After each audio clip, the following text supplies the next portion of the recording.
En Marche, eh bien, il suffit de 2 clics sur Internet, 30 secondes sont nécessaires, c'est gratuit.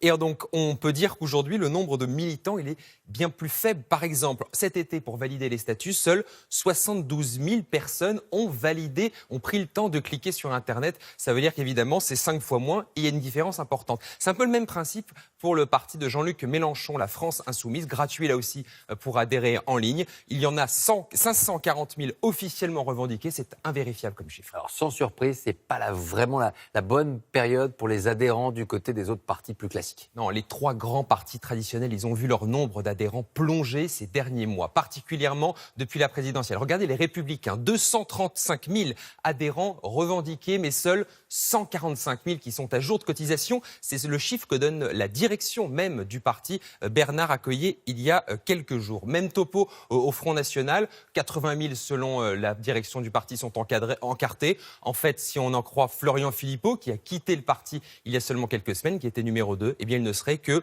40 000 et encore moins que ça, me disait un de ses proches tout à l'heure. La Bérésina, c'est pour le Parti socialiste. Il y a quelques semaines, on pouvait dire qu'ils étaient 120 000 adhérents revendiqués par le parti. Mais à jour de cotisation, seuls 42 000 auraient fait leur chèque cette année. Et encore, me disait un cadre du parti tout à l'heure, ce chiffre de 42 000, il est très certainement surévalué lui aussi. Merci beaucoup.